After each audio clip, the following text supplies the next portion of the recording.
What's happening? Good Thursday afternoon or night. No, wherever you're at.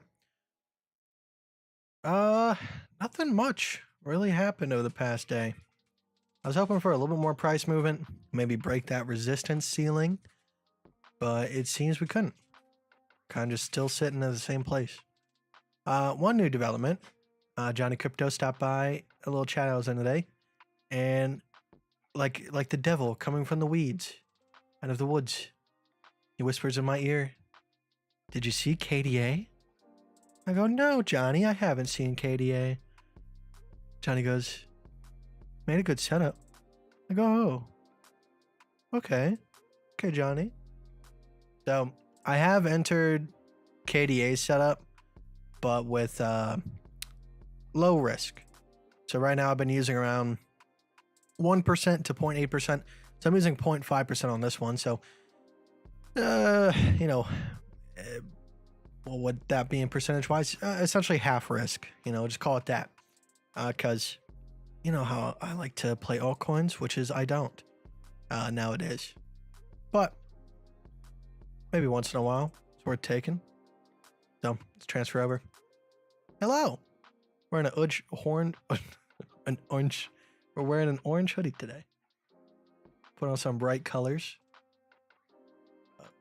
Jump right into it. So you can see I was looking at Ergo because I've been keeping an eye on whattomine.com, just seeing what's happening in the world of unprofitability. And I saw that Ergo is like outperforming a lot of these coins pretty substantially, actually. I mean, like, it's nothing much. Like, you're still losing money here. You're still losing 17 cents a day. But comparative to, like, Meowcoin, which is losing 35 cents a day, or that's the Z hash algorithm. Bitcoin Gold, you're losing 25 cents. So, relatively, it's doing better than the rest. Right? It's doing better than Ravencoin by double. Obviously, we switch over to something like a 3060 Ti, which is pretty much the most power efficient card on the market. I do want to take a look at Flux as well with the 2080 Ti. 3060 Ti right here. You can see Ergo is almost at break-even profitability, whereas a lot of these coins down here, Ravencoin, negative 21 cents. Flux, negative 22 cents. So I'm keeping an eye on Ergo and seeing what's happening there, because it might just be a temporary boost, but you definitely want to watch what coins break into profitability, because obviously it's going to be a fluctuation, because if people see that this coin is profitable even by 1 cent, whereas another coin is not, pretty much a lot of hash power is going to go to that coin, and then the profitability might go away because of the amount of people that are mining on the network. But if it can maintain profitability, that's a strong coin. So looking for that next proof of work mineable coin, such as Ethereum. Obviously, from a GPU standpoint, we know there's other profitable coins still. KDA is actually still profitable depending on which miner you have. And then I think only Bitcoin really is the most profitable one. I don't want to spend too much time on mining today, but we have a passion for it. Or we shouldn't say a passion, we should say a acute interest in it. Yeah, so pretty much the only profitable miners right now really would be KDA and Bitcoin. So pretty cool to look out. I would say this is the top dog right here. Actually, this is mining Kadena. Okay. So Kadena is the most profitable miner at the moment. Cool to see. So you can see I entered at $1.43, which wasn't quite the entry, but damn close. If I do get stopped out once or twice, I think I might take Kadena from a different approach. I think I'm gonna be using a larger stop loss, probably something around 2 to 3%. Due to the fact, like, if we do have a jump, like let's say we bump back up to here, that's almost 100%. So even with a 3% stop loss, you're still gonna have close to a 30 R&R. All right, so if it does happen to have a good run, hopefully, there's still money to be made even with a larger stop loss. But BTC, those two trades. So I did get knocked out of the short trade last night on Bitcoin, but I jumped back into that. So I don't know quite where it was. I think I woke up. I probably woke up either as we were dumping back down right here, more than likely. And I jumped back into it, set my stop loss back above.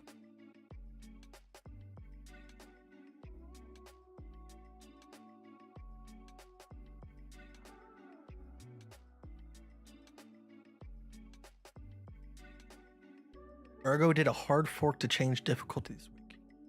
I'll have to look more into that.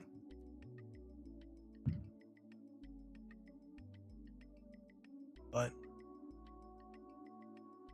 Pratish, it's an ongoing struggle, man. I'm sorry. David, Chocolate, what's going on? Crypto Doctor, Misa, Demo, Johnny the Devil, putting sinister thoughts in my head. Anton, what's going on? The bottom is in was that when everybody sold their alts and embraced Bitcoin maximalism. I mean, I don't know quite yet, because I still got like people that still talk about Shiba sometimes. I thought that was over and done with. But you never know. Like I said, truly, I'm still hoping for the best. I'm hoping that we break through this resistance. If we look at a smaller time frame on Ethereum, you know, get down into that real nitty gritty, the stuff that matters. You know, these larger time frames don't matter. You can see on the smaller time frame we have downtrend, uptrend, downtrend. So maybe this is it. Maybe this is what we need. Because I mean, theoretically, if we can go ahead and break through this pocket region right here and get back above this point, we can definitely see some nice price action. Because I mean, we only got really 2 resistances until this top right here. I mean, we might come back above, do a little bit sideways, hopefully jump above, and then keep climbing up. Because I'm really, really hoping.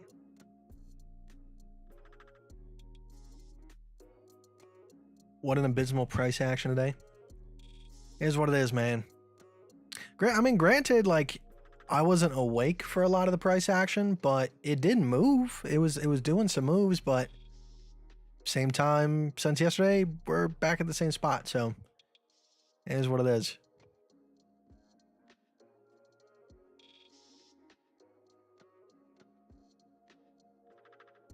Yeah, KDA on a larger time frame, we had A, B, C. We put in that lower low right here. Obviously I wasn't looking at KDA at the time. I don't want to touch altcoins right now, but I figured, hey, it's been boring lately. Maybe there's a chance. So I hopped into this level right here off of the smaller setup within the C wave. So we'll see what that can do.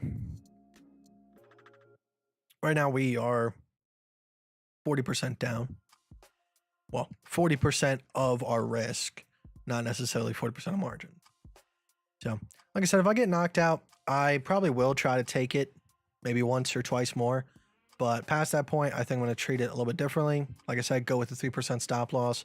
It's an altcoin. There's a lot of potential profit if things do start moving to the upside. So I'm not going to try to get greedy with it.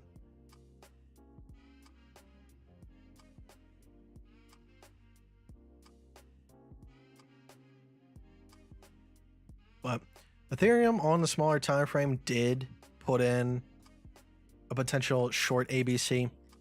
Me personally, not taking it. Like I said, the only reason why I took BTCs was because of the larger setup such as this. And this is essentially what I took on BTC. So if you are playing smaller time frames, that could have been a potential entry. Me personally, I'm looking for stuff that's going to be a little bit more longer term. So if we do see downside, obviously I have the Bitcoin hedge trade that will carry me into profit. So who knows, maybe we do dump down to 10K. But for now, we relax. I mean, look at the parabolic on this. It definitely is getting that curve.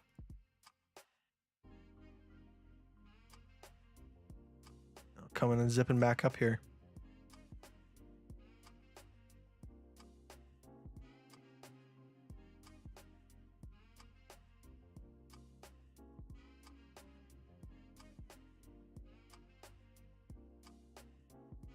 Boomer into house. What's up, Kite? It's okay if you're a boomer. I'll be there one day.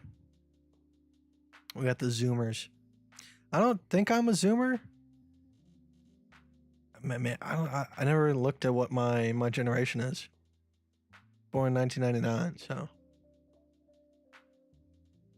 Am I considered a millennial? Or is millennials cut off like 1995?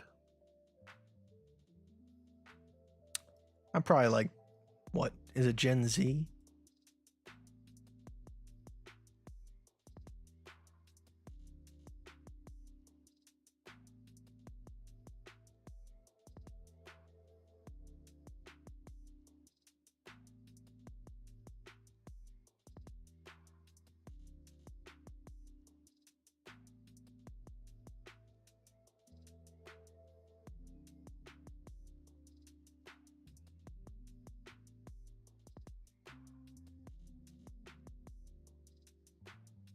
My sister's watching some children downstairs, and I feel like they're either building the house or they're tearing it down.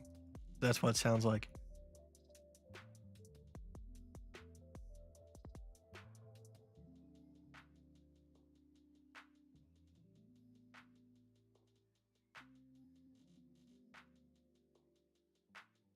LTC is definitely given the feeling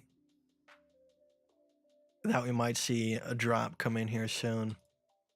If LTC makes a setup, I will hop back in LTC for sure. Because that's going to be ABCA, ABCB, and then we'll be looking for that C wave. So, I mean, shoot, man, we might have another couple weeks of sideways coming up if that is a clue. Which I'm not looking forward to. Oh, man.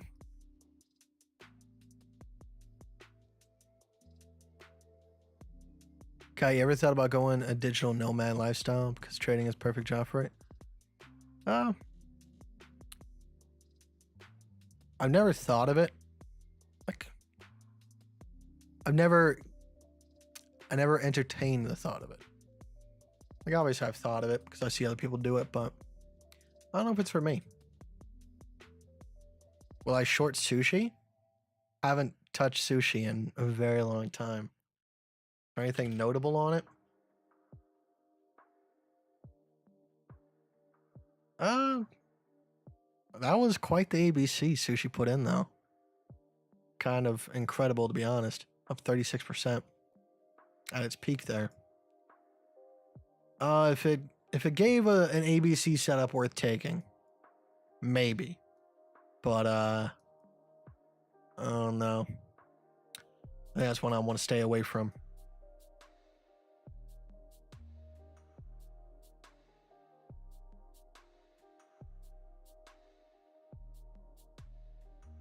Will you order sushi for dinner? No, I've just been eating like once a day, like midday, somewhere around like 12, and then of course like I'll have a snack here and there, but I haven't really been eating dinner lately because my semi-schedule just hasn't really called for it. Like today, I'll probably hop off a stream at like 5 o'clock, stay on for maybe 2 more hours, and then probably be going to bed.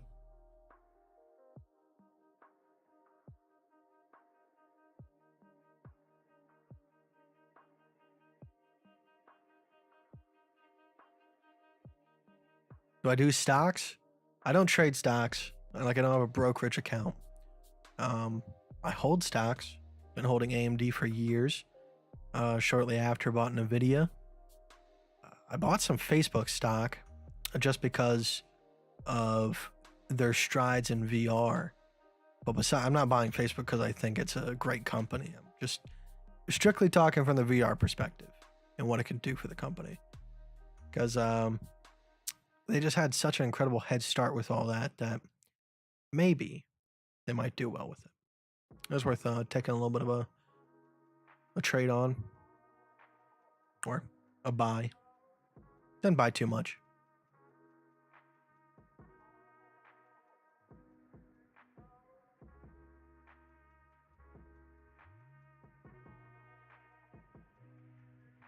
You can see Twitter stock. As soon as the news came in about Elon finalizing a deal, past couple of days, Twitter stock's going crazy. Potential ABC coming up though. And look at that ABC on Twitter. Is that not sexy? Look at that.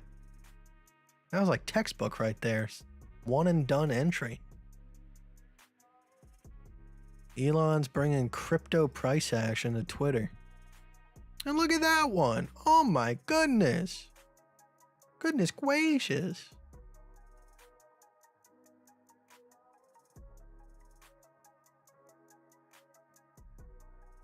Yeah. Wasn't a good one down here, but you do see a lower low. Do I use a trailing stop loss? No, I don't. I use a static stop loss and I leave it there. I either get stopped out or I win the trade once it gives me a new point to get out. Just the reason behind it is I don't base when I get out of trades off of like how far it's fallen back. To me, that just doesn't make sense because I play it by levels and by setups. So trailing stop losses for me is something that's included into trading websites as a means to get you to market out of orders more often. It's based off of fear because obviously if they can get you to get out of trades quicker because the price fell back 5% from its peak, obviously you have to market out of that trade, you pay a fee. I feel like it's something that is just included for that reason. People might find an excuse to use them, but I just don't see how it's beneficial whatsoever. Doesn't make sense to me. Did I watch the Pixel 7 launch today? No. I didn't even know it was coming out today. I liked the Nexus phones because I thought they were really innovative. The Pixel phones just don't do it for me. Because like the whole point of having a phone made by Google was the complete ownership of it. And like you could, flash the OS and get a completely different OS on it. Which I'm just speaking out my ass here. I don't know if you can do that on Pixels like you could with the Nexuses. But it felt like Nexuses were trying to go for more an iPhone-esque type experience, more streamlined. Whereas I felt like before it was like a phone for tinkerers, like someone that wanted to do cool stuff with it.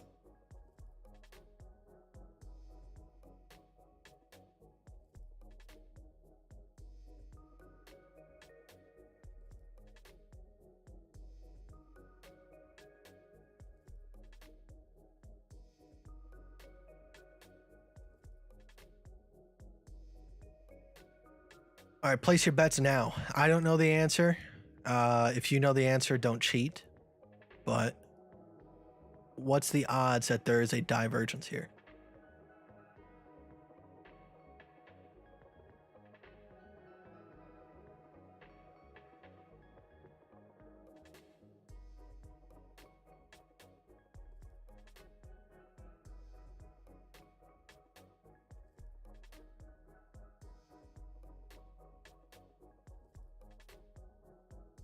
Thanks for watching the whole Trader Tom. His seminar?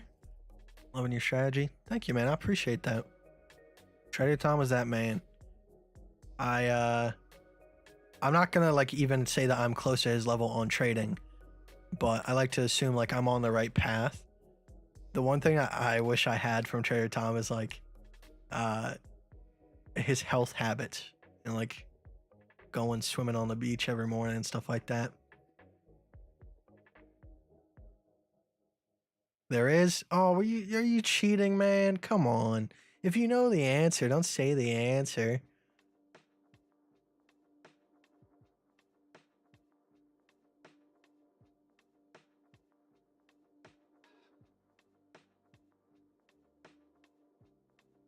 Oh my goodness, there is. It's doomsday.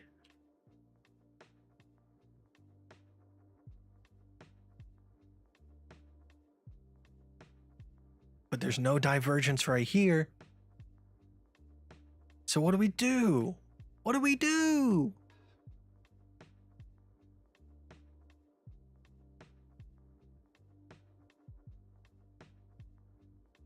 Oh, you're guessing? Yeah, my guess would have been there was a divergence.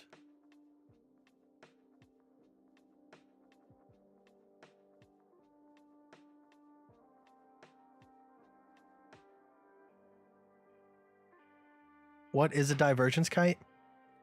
Like from an esoteric level, I have no clue, dude, what the actual meaning of a divergence is. I just know from if the RSI says this and price action is doing this, it's a divergence. But plain and simple, you don't have to know how a car runs in order to change the oil. Well, I guess that's not the best analogy, but it's pretty close. So you can see how we're putting in a higher high here on price action from these 3 separate trends. So we had uptrend, peak, downtrend, uptrend, peak. So these 2 peaks right here are correlated to each other because they're in the same trend, you know, ultimate trend. So we're seeing that the strength in the market has weakened, but we put in a new higher high. So traditionally, this would be a point to short. Now, that's the thing. We have a bearish divergence. It's telling us to short, but we have a ABC that's telling us to short. So what I'm saying, like, we're like, if I am playing this time frame, which I'm not, I would take a short here because of the ABC. Now, having this divergence here doesn't really impact what I do with the trade. It just gives me like extra confidence, I guess. But that's the thing. We've seen trades that have divergences that don't work out. That's what I'm saying. Like, it doesn't really impact what I do. So that's why I don't use it as much as I used to.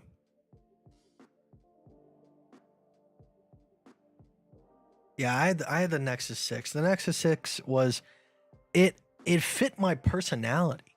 Like, not only was like the way that like the software on the phone was and your ability to, you know, what's the Android version of jailbreak? Root. You were able to root it, flash it, do all that stuff.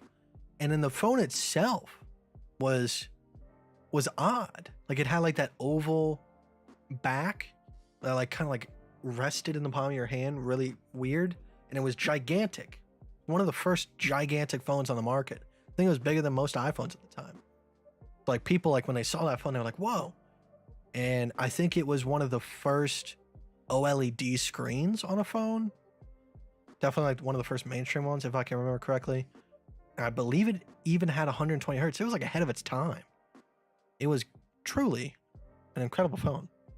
But then it just kind of went all normal man on us.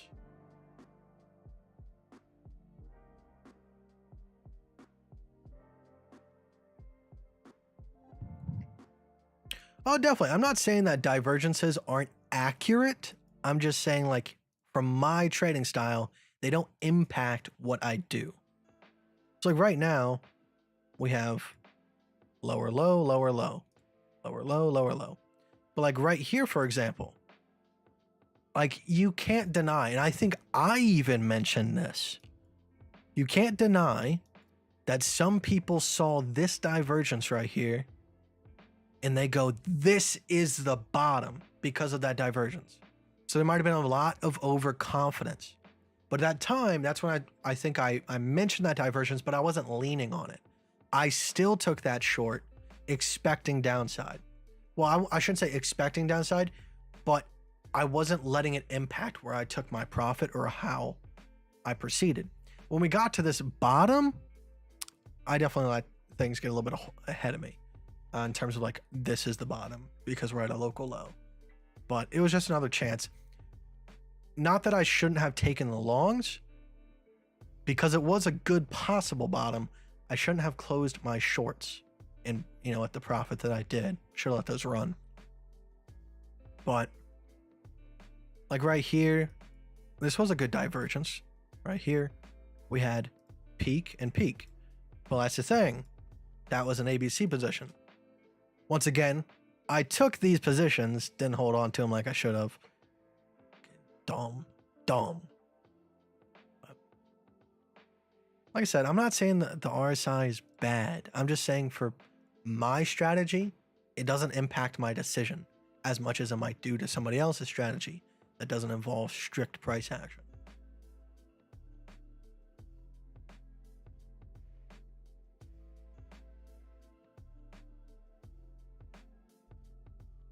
I swear, after I started watching this stuff, I actually started making money trading. I was blind, but now I see. Thank you, man. Appreciate that. It's all about perspective and look at the long game, because it's extremely easy to like go into trading with the expectation of like, oh, I'm gonna be making tons of money quickly. See all these people spouting all these things. No, it's a slow process. But like once you got a lot in your bankroll, you know, those small wins look like a lot relatively, but it's all about percentage. It's a long game.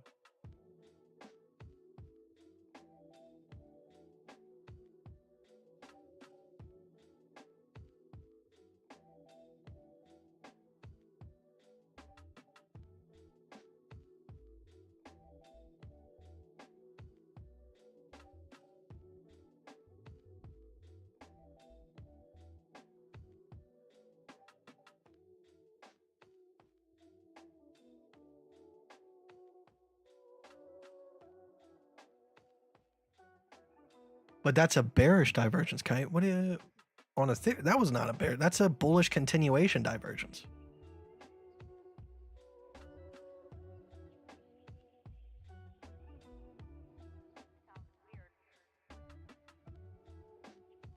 Yeah, hidden bullish continuation divergence.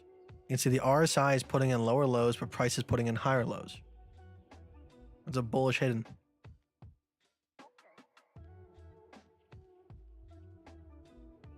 Price is putting in higher lows, and then the RSI was putting in lower lows.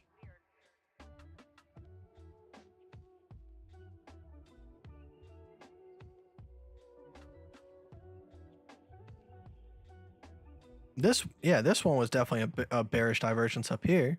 Most definitely. We had lower high, higher high.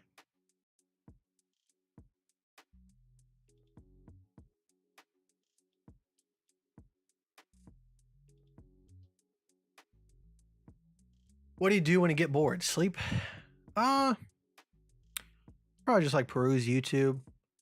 Look up videos about habits that I like to change and then never change them. It's just what my pastime is. Lately, like when I get like really bored, I'm starting to like develop a route around my neighborhood. Whereas before, like my old place, I had like a set trail. It was a straight line. From front to back, it was about 3.5 miles, and it was very relaxing to just like walk in a straight line. And there was a lot of tree coverage, so like even on hot days, it wasn't that bad to walk. But now I live in like a residential neighborhood, and it feels kind of weird. I don't know, walk around from people's houses. But I've started to develop like a route that I go around the neighborhood, and then I do that route 2 times. I haven't worn my Apple Watch while doing it, but I gotta track and see how much that is. Andrew Tate on stream, dude. No. Good. I don't need top G on my stream.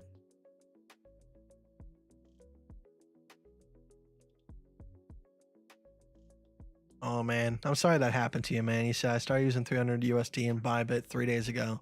It became $8. After learning about your strat, it's now up to 20.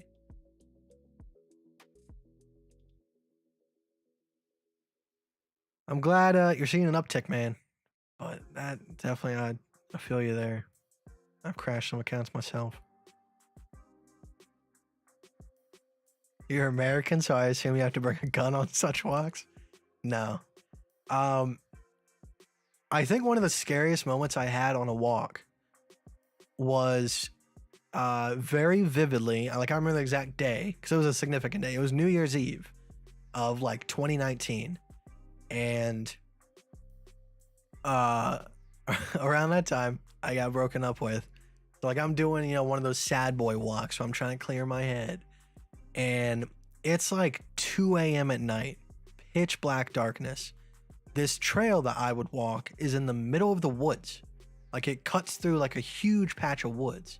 So like it's just nothing but nature sounds in pitch black darkness, but you just have to walk in a straight line. All right. So like you don't have to see because it's a straight line. As long as you feel pavement on your feet, you're not dying. And I'm just walking and walking and walking. And I'm hearing something like getting closer. And I'm like, what the hell is that? And like from my left ear, I hear, "What's up, bro?" And I'm like, oh my God, like I can't see this man in the dark. He just came up on me. He could have robbed me for everything I had on me. I had my phone. I had, Apple earpods. Like he could have came up on me. Another time I was in those woods at night, probably around like 2, 3 a.m. Which like, that person like that always dies in horror movies. That's probably me, to be honest, with the stuff that I would do. I'm walking, I got my earbuds in, I'm blaring music because I'm fearless. I'm 19, I'm gonna live forever. I just do stuff. And because I'm dumb. And I hear like something like huffing in the woods. Like a monster. This thing was huge. And I just hear like, it must have been a big deer. Because like it started like almost walking at me. And then like it's almost like its hooves came down and hit the ground. And the ground shook. I have never ran so fast in my life than that night. I ran out the opposite side of the trail and I took the highway back home. That's how terrified I was. But then a week later, I'm back doing the same thing. I don't know what was in those woods. It had to have been a big deer. Or it could have been a bear. Who knows? I could not see what was there. I could only hear it and feel it through the vibrations of its stomping. Yeah.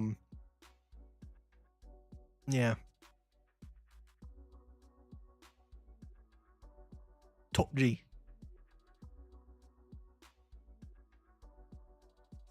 Can you do a 360 for us to see how big are you? Oh my God. Yeah, I guess. I'm not massive. I just been doing too much. Let me pull my pants up so you don't see my butt crack.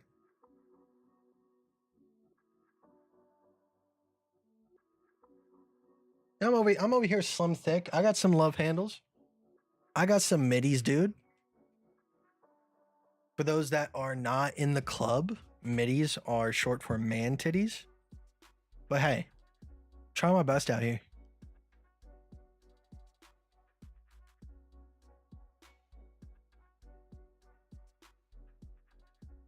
I started with $100 3 months ago, 5x really quick, but now I'm stuck at $500 for the whole month. Dude, if that's the worst of it, I envy you. It's actually pretty great, man. I mean, I 7x'd and then fell back down to 3K, and it feels we've been sitting at 3K for what damn near feels like what, 3 months? Yeah, dude, almost more than 3 months. So I definitely feel that. You said, bro, you thick. All right. I'm not gonna lie, that kind of hurts. If you would put, an extra C on there instead of the K, I would feel a lot better.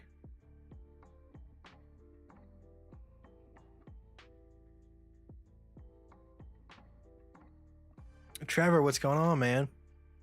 It was me. Sorry for scaring you. You came all the way over here just to give me a fright in the night. Yeah, though, like, I really liked walking that trail. I have a lot of pictures on my phone from like the different seasons, like when spring first blooms, how that trail looked. There was like this really nice day where like this nice light cover of snow was all over the trail. It was a really good trail. Really good trail. It was so relaxing to just listen to audiobooks.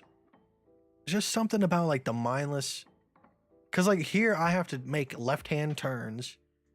I know, such a problem. I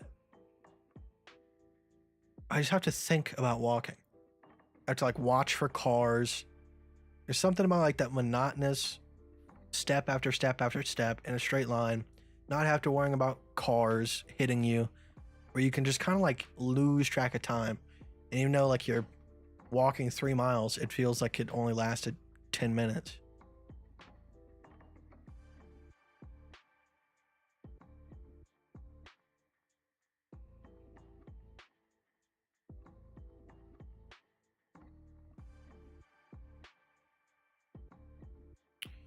Imagine they took us all the way down to 1855 again. I would die inside, I think.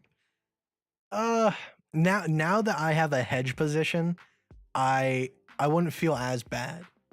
If we didn't get the hedge position and we got put all the way back down there, I think I'd be calling up somebody.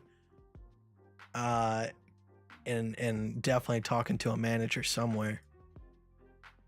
Manager of Coinbase. You know, not shoving ads down people's throats hard enough.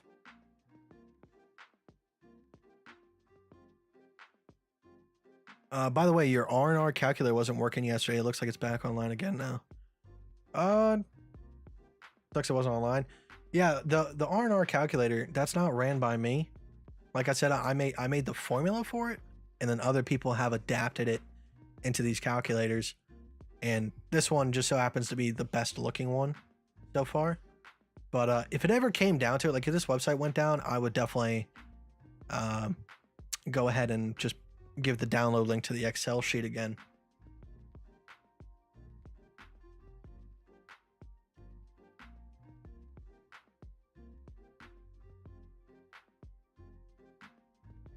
How do people react when you say you're a trader? Do they even understand what you do? I want it like when I tell people that I'm a trader, I always have to preference it with like, no, but actually I am. Because a trader, like trading has become like this trendy thing. Like people put in their bio, I'm a trader. But do you have results? That's the difference. So I'm not saying like that if you haven't made a bajillion dollars, you're not a successful trader, but I'm saying I live off of it, or I could if I needed to. Obviously, I have other things coming in, but they usually give me that look. They're like, "Oh, okay, buddy. Yeah, okay. You're trading all right." I'm like, I don't need to prove nothing. What's your height? 5'6"? No, I'm not 5'6". I'm 5'10". I got that extra 4 inches. I'm not in that 6 foot gang, you know, all the cool kids club, all the manly men. Why are you a trader, Kite? I'm a trader. What? Who did I trade?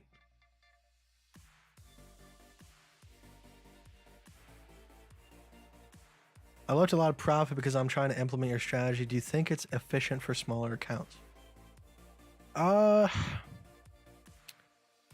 I think what I am doing is the most efficient in terms of like everything involved. The ability to like balance your emotions, because I don't like, I say that pretty haphazardly because you're sitting in trades for a pretty long time if you're playing the time frame I am. So it's not really easy to manage your emotions in that way because a lot of people are going to get impatient. They want the market to move. They want to see the profit coming in. They want their account to grow as fast as possible. So it might lead them to make decisions that might be reckless. But in terms for me, from what I've been doing for the past couple of years, this is the most relaxed strategy that I had.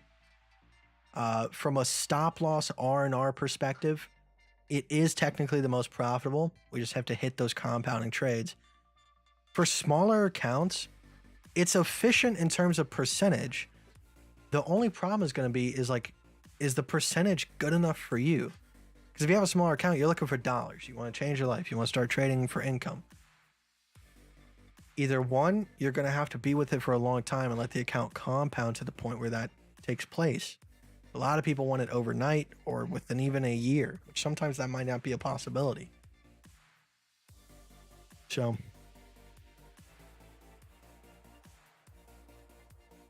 I would say it's efficient, but it's a matter of perspective.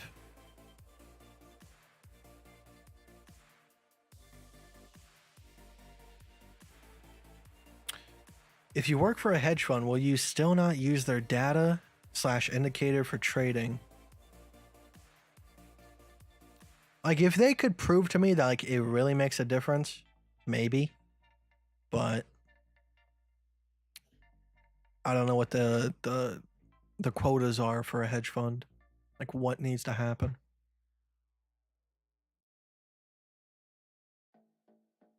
By the way, it's not too late to enter the IOTA ABC. We'll take a look at it here in a second. But you don't look 5'10"?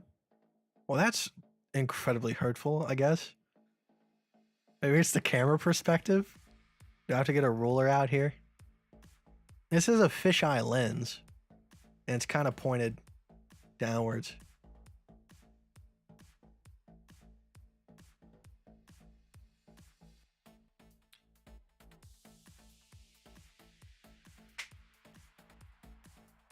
When you take profit, when you see a new place of confidence, do you take another trade, and do you close the first trade fully?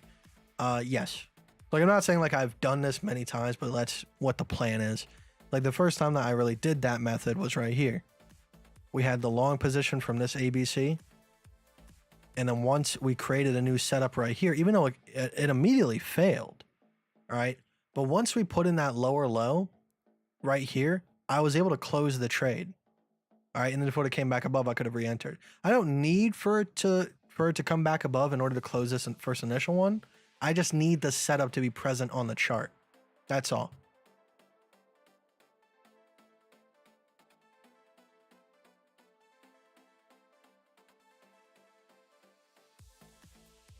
Fish has got allergies. I've been dousing him in anti-itch medication, but it doesn't seem to be helping. It always gets worse, like right before winter starts hitting or fall. So like, you know, summer comes in, everything blooms, all like the little pollen stuff is floating around, and then he walks around, and it takes like a couple months for it to build up and really get to him. But then like right before fall hits and everything really starts like dying down, that's when it's at its worst.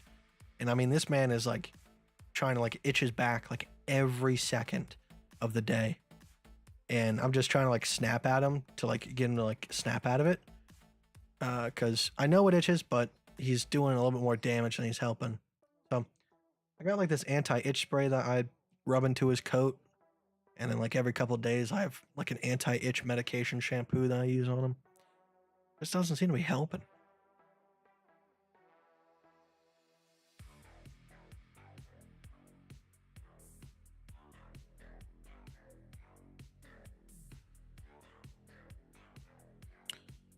Any hedge short that's still valid?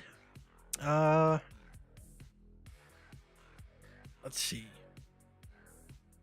Bitcoin is kind of close. So like this is where I took my entry on Bitcoin. So like you could have taken it from the larger entry here, which you did have a possible chance yesterday night for me, but I was asleep because I'm an old man now, or at least I am at the moment. But I entered when we cross back over this line. So if you want to take that trade, obviously you're putting yourself at a little bit of a disadvantage because your stop loss might still be in the range where price can move pretty freely. Ethereum is also in the same situation. Like I said, I'm not taking Ethereum because Ethereum didn't put in the larger structure here. It just put in the smaller one on the C wave, which really that's all you need technically, but I'm trying to like this doesn't feel like a large enough structure to me. And anyways, I'm not technically in an Ethereum long. But Austin, you're most definitely in an Ethereum long. This is an example trade that I was doing for a friend while trying to teach him what trading is. And then the agreement is whatever money's made off of it, we can take. But without him using his actual money or money collected from this trade, I'm not going to take the hedge trade for him. He would have to do that himself.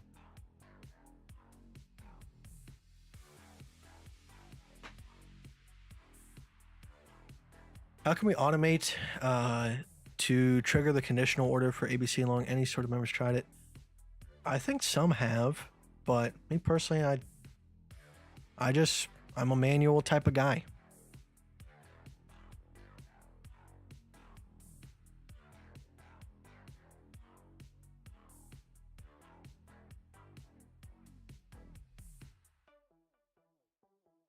You meant you look taller than 5 foot? Well, I would hope so. No offense to anybody under 5 foot, but I do like having at least some height.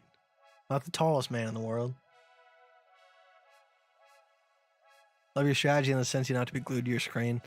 Yeah, like I said, like it used to be the point where like I was the type of guy that's on the 1 minute chart, 5 minute chart. I have to take a bunch of trades a day. But lately, like I truly do like the fact that I can just sit back. Obviously, like I want price action to move. But at the same time, it's like if I'm in a long and nothing's happening, I'm not getting stopped out. Ain't nothing to be done. There is nothing to be done. My bad. I was using my country talk. Ain't nothing to be done.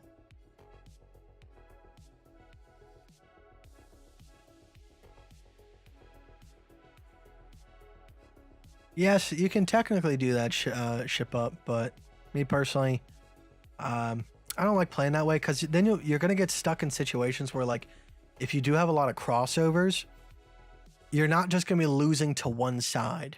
You're going to be losing to both sides. It's like where price is going over and under, over and under. You're going to be losing twice as much. So me personally, I'm choosing to do it the way that I do it. But I can understand why. Because it's just the inverse. Saying, okay, well, like if we hold below this line, you're going to go short. You just flip down its head. And if we go above that line, you're going to go long. Totally get that. But like I said, me personally, I just don't want that much trouble. Have I been profitable in the 1 minute, 5 minute? Yes. But the problem is you have so much going through your system, dopamine and cortisol and all this stuff. You get into like this weird manic state. You end up making some really dumb decisions. Like I said, I've had the 100 to 10K challenge. Well, it wasn't a challenge. That's just what we got to before I crashed the portfolio. We did that in a week, playing on smaller time frames. Over here, some point up here, there was a period of time where I was taking trades on the 1 minute, 5 minute, just trying to like build the challenge portfolio up as quick as possible. I wrecked that too.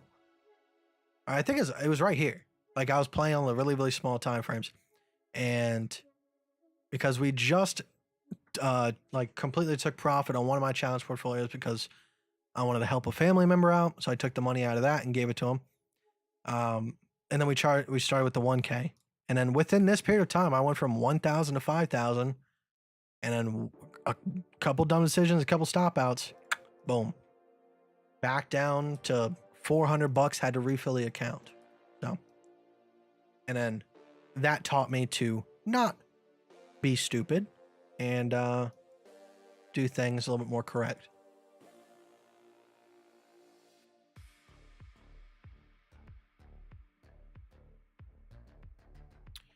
Can you tell us what is the best stop loss for ABC? It's different for every person.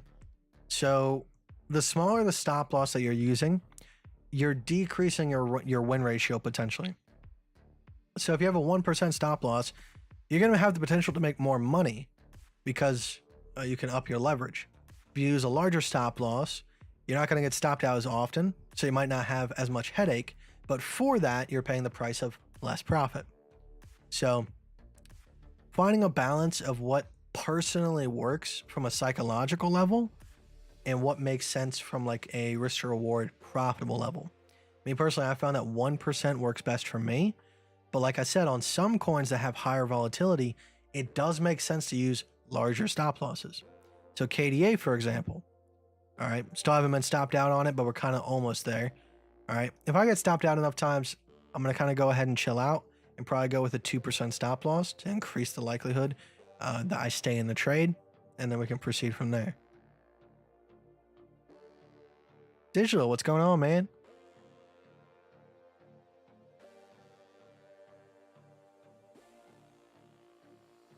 You went from 100 to 10K in a week. What leverage? So the first trade that I took, it was very similar to the flight takeoff strategy. We had $100, and then I took a long breakout trade with a 100x leverage. I'll show you where I did it. And I made 800%. So then we immediately got up to $800, and then I basically just range traded. Basically, when the market put in a new high, I would go ahead and take note of that. So the first trade that I took was right here. I took a long breakout past this resistance, 100x, and then I took profit somewhere up here because that's where price kind of showed me where to take profit. And then I basically just shorted the top, long the bottom, and then towards the end here is when I started getting chopped the hell up, and then it dwindled all the way back down. I still came out with profit, but definitely nowhere near that 10K mark. I don't recommend doing that whatsoever. The only reason why I was really confident about doing the flight takeoff strategy over here was we broke 20K. So like, it's the bull market, baby. Like we're shooting up to the moon. So like, all you gotta do is find out where the resistance is, and that's all we did. So like, how far can I go back here? Like right here. Like by the time that we got up to here, the 100 challenge portfolio was like done. Like at this point right here, because this trade, I think this was the first trade I took right here, was like this ABC bottom. So at the time I was using Elliott wave, so I was looking for ABC bottoms and then 1, 2, 3, 4, 5 tops. So once we got back up to that resistance, I took profit. I was using 100% risk at like 100x leverage. So we went from 100 to 500, and then I used 20% risk on the next one, and then we were up to like 1,000 something. And then every time that we were putting in a new top and then returning to it, I would take profit and then enter the new trade on the new breakout. And then I did it again right here, and then I did it again right here, and then we did it one more time off of like one of these resistances, and then by the time we got up here, it was done. Took profit on it, and then started a new challenge portfolio.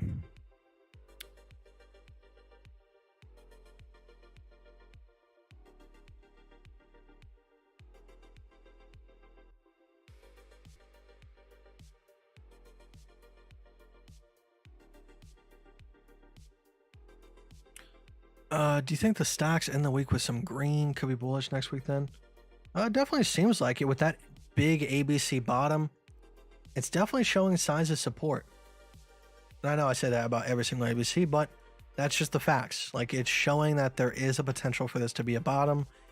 Obviously, if it fails, it fails. I don't know what's going to happen next.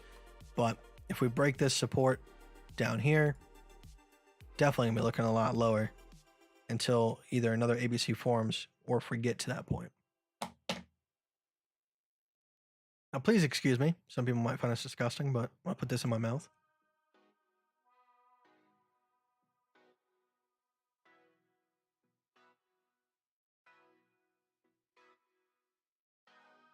Do you only trade? Only trade ABCs on your other private account? Yes. Like in the past, like whatever my strategy is currently on YouTube, that's what I use for my main account too. So I use it in a different way because I'm a lot more like my main account. I don't mess around. Like I don't make risky moves because that is a different story. With the challenge portfolios, I can afford to fuck up. All right. So I test things out. I try different things. Sometimes I do let my ego and my dopamine get ahead of myself. But for the most part, it's more just like trial and error, testing stuff out, see what happens. How does it affect my emotional state? How does it affect my profit? And trying to find a balance between the two. So I've always been like the fat finger type of dude. Like, a really good example. There's a game called Crypt that's free to play on Steam. And basically, it's a puzzle game mixed with like you're getting chased down by a demon and you have to do a whole bunch of stuff before he captures you. So there's like a lever puzzle. We have to figure out the correct combination of levers. So instead of going down and hunting down the answer inside of the level, I individually flip every single lever until it fits just right. And then I write down the code. And then there was another one where it was like a stack of 3 blocks. And then there's 4 sides to the block, and you have to turn the block in order to get the correct 3 picture combination in order to open this door. Instead of going down and hunting down the answers, I go ahead and try my best, which I did, by the way. I fat fingered it in and I got the code. So if there's 4 different symbols on each block, how do you I forgot what the mathematical formula is to find out how many combinations there are. If there's 4 letters on each block and there's 3 blocks, is that 4 times 4 times 4? And that's how many combinations there are?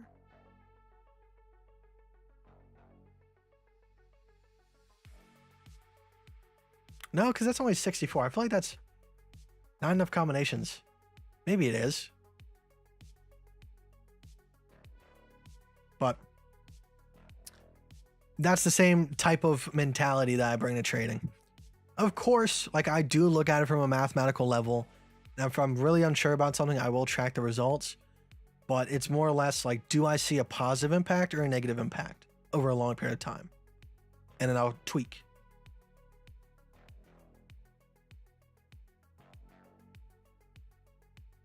We ran up a $500,000 on the Governor's poker game last night on poker itself or on like blackjack. Is that nicotine you just took? Yeah, it's a little nicotine pouch. It's Zen nicotine. I'm using the 3 milligram capsules. It's coffee flavored. And I have noticed like my top lip gets dry because I think the sodium might be getting to it.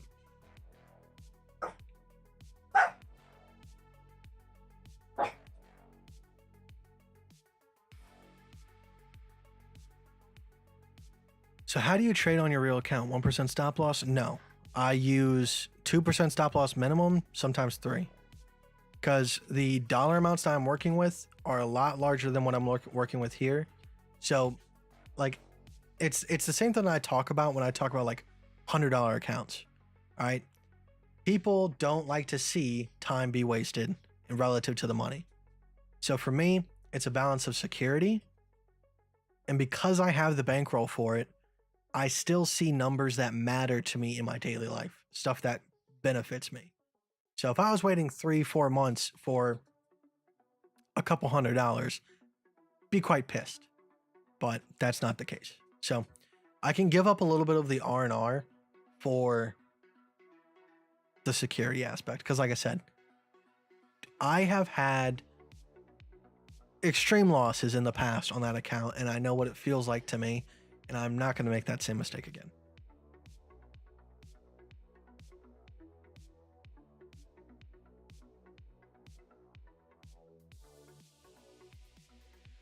Flux is having a poker tourney tomorrow if anyone's interested. I think it's 1,000 Flux for first. That might be something to get in on. Kite, thoughts on sushi? Can you go into the... Can it go? Just ignore the fundamentals, just what the chart is telling us. So I mean, sushi did put in an ABC, but who knows if it's going to keep going. I put in a ABC bottom here.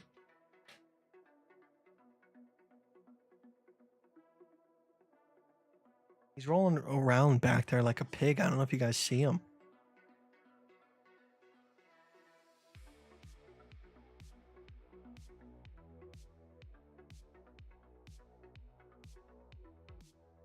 He stopped for the camera. God, what a man.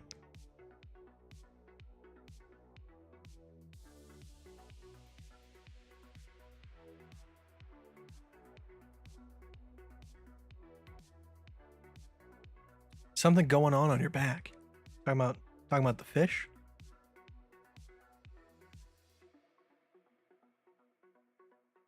Or like actually.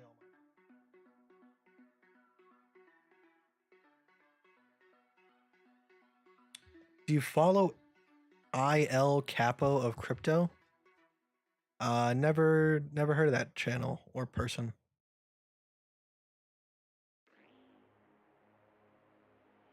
Or if it's something else, I don't know.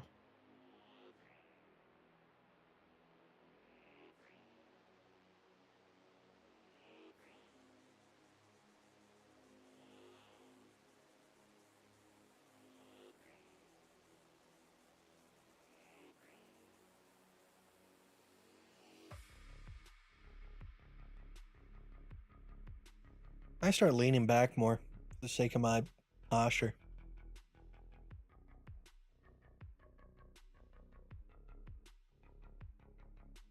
The risk on my main account is very similar. It's like 0.5%. It's just the increased stop loss.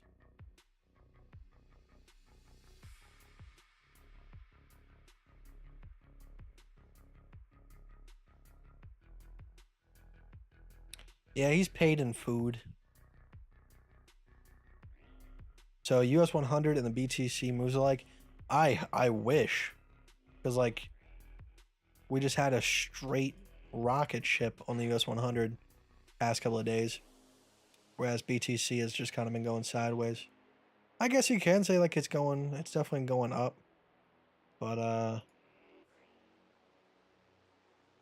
mean the US 100 was on a downtrend for pretty much in the middle of August all the way till the 1st of October. And BTC was as well, but BTC had like a little growth spurt in the middle here.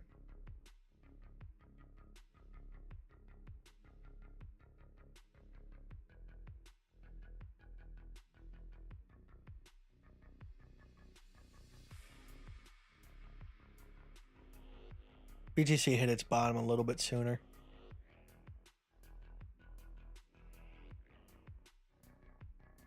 Let's check out the DXY today. DXY is going up on a Thursday. Bitcoin in your club and it's Tuesday. Now just repeat what I just said. I know I said it and I know what I said, but I'm not gonna dwell on it. All right, because I can't be liable.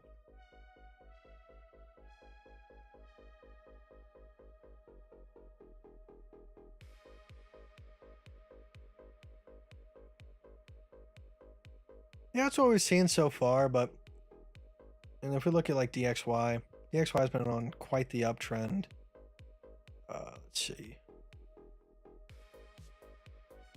DXY has been on a straight uptrend ever since.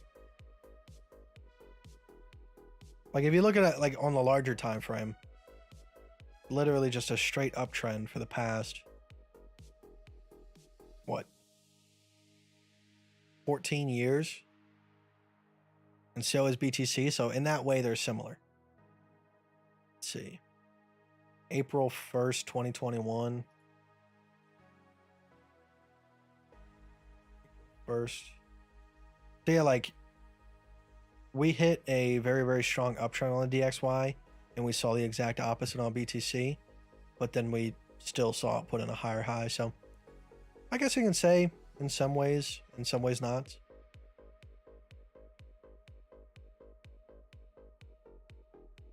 My thing is like you can't predict it though. So maybe like if you're looking at this and you say, okay, DXY is putting in an ABC top, you can say, all right, maybe if BTC is putting in an ABC bottom, you can go ahead and flip those assets. But it's times like this where like you can't really predict that's going to take off like a rocket. That's all. So it's one thing to look back. The correlations looking back in the past are one thing. And then people harp on me for looking back at past ABCs. Past ABCs are different from past correlation. Past correlation, you don't know what the market's going to do. You don't know that it was going to do this long stride or huge fall. That's just coincidence. ABCs are true. It's either an ABC or it's not. You would have taken the short trade there. It's a matter of would you have held it as long? That's the only difference. But the fact that the ABC was there does not change. Didn't change when it was there, doesn't change now. So looking back at past ABCs, I don't feel like it should be treated the same as past correlation between assets like that. Why do you actually use Heikin-Ishi candles? So I'm not a candlestick trader. So like I don't really care what the open and close was. I care what the highs and lows are of specific ranges and trends. So that's all I really care about. So the wicks can show me that. I don't even need the candle bodies. So I'm not looking for candlestick patterns in terms of like doji tops and everything like that. Specifically looking for tops, bottoms, trends. That's all. So if trends are significant importance to me, Heikin-Ishi candles make the most sense. Because one, it's not simple in terms of like it smooths the price action out too much, like Renko candles. Like Renko candles are trend candles, but they smooth price action out a little bit too much. So where you're missing some of those highs and lows. Like over here, it would have told you, you know, like short 63,000 when you could have shorted a little bit higher on either Heikin-Ishi or regular candles. You could have shorted up here at 67,000. So it allows me to see the trends better in terms of like red, green. It blends more together. Whereas like regular candles, it shifts back and forth. Obviously, doing this so long, I can see the trends with either or. It's just a matter of like, it's easier on the eyes, and it definitely helps find those trends a lot easier. What's the name of that remix of the song Water you played months ago? It's by Earl St. Clair, just called Water.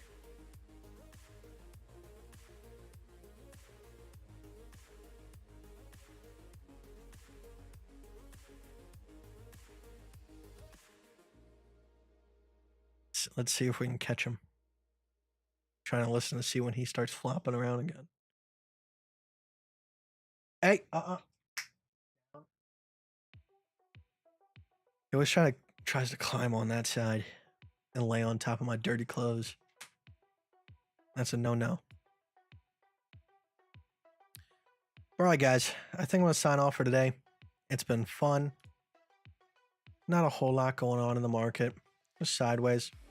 Looks like we're about to get stopped out on KDA, unfortunately. Like I said, I'm going to give it a couple more tries, probably 2 or 3 more times. If I get stopped out, I'm going to go ahead and use 2% stop loss, then maybe even 3% if it really starts hurting me. I'm using half risk. All right, so very small amount of loss.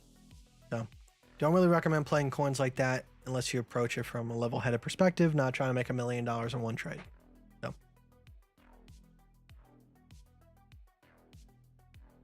but I appreciate you guys. I'll see you guys tomorrow for Friday, and then we're gonna take the weekend off, and I'll be back on Monday, and then exactly 2 weeks from now, that's when I'm leaving for my buddy's wedding. So I'll be gone for about 4 days. I should be back on the 23rd, but I'm probably gonna be super tired from driving. So I'll probably be back on the 24th for regular schedule. So I'll let you know ahead of time. But all right, guys, say goodbye. Let's do the thing.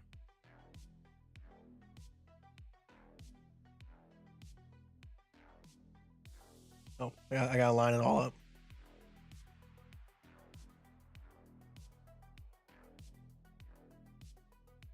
You know what I've thought about? I stare into the camera so much that, you know, like those time lapse videos of where like someone takes a picture of themselves every single day. I could do one of those. Obviously, it's not every single day, and just like see how my face changes, you know, all that kind of stuff. Might do that when I'm older, and then that way I can show my grandkids I was not wrinkly at one point. Bye.